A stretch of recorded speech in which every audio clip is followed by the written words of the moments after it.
got off from work, 12 hours shift ta karon. So ning agita o gasolina, so ang among gasolina karon is $1.45. Kamo na bahala magkwenta sa Canadian dollar, which is about $41, 41 pesos something.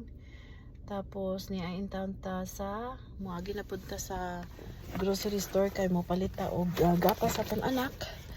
And then so mauna atong kinabuhi diri sa Canada. So ang akong work is 12 hours per shift, 4 days, 3 days salitan sa week. So tungod sa akong trabaho nga very long ang per shift, I cannot even afford to go for another job kay usually ang usually ang uban mag double job. So sa case na mo mag-asawa man mi nagtrabaho, we make money almost the same.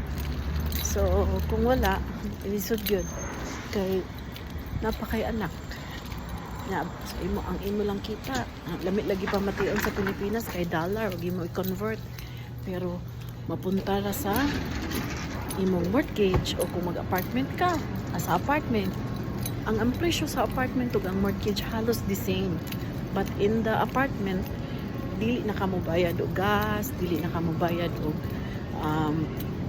only electricity. So whereas kung naa ka sa imong kaugalingong bahay, you're gonna pay all the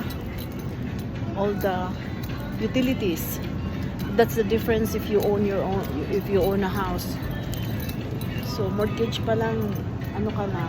But then anyways, I'm here in Sobeys kay palita og gatas, and then kay gasolin man ang ilahang karne, which is $3.99 per pound.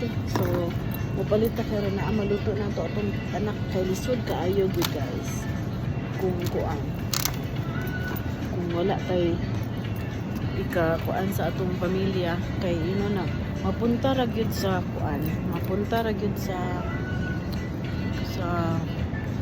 mortgage, sa insurance, sa kung napakay utang sa sakyanan. So far okay na may sasakyanan, pero kung napakay utang sa sakyanan, so mo na sakit kay you have to pay also for your car. And then so ang tuyo ra gyud nako diri is milk, but then I have to buy a little bit of the karne para na ko'y maluto niya. So that's it. Pero naman may daghan pod karne sa among freezer, daghang may isda. Kay mo palit akong bana kay bulto-bulto man boxes of isda.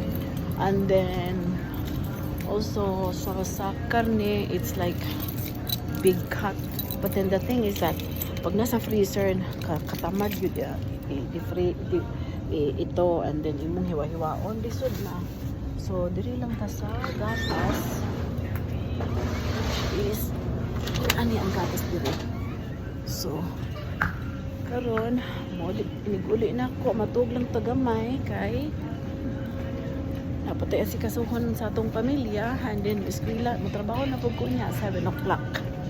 So yon mo inta ni among kinabuhi diri sa Canada guys. Dili intang pud lalim ang nakalamit lang diri kay kuan kaya man ang kinabuhi makakaon makagtarong kay you can prioritize your family in when it comes to food, and then pagka mag-balance out na lang sa tanang mga expenses. Kay og ako ra jud manarbaho way matigom na akong bana na lang nagtigom kay I do everything, all the expenses. Anyways, nanian ako sa counter, so I'm gonna pay now. Para makaulit na ko kay gihuwat ko sa kumbana. Sira man ni sila. Hi. Yeah, for sure. Thank you. Diri, okay. Moro to guys, kay mauli na ko na matulog, na trabaho na po niya. Moro yung kinabuhi. Mo na pag-abot sa summertime, mama itong lipay-lipay kay mag-camping ni. Igawat in town. Kaya dili may mga maboard diri sa among life diri sa Canada kay moro jud yung trabaho. Okay, bye-bye. Maura to. See you later. Have a good one, guys.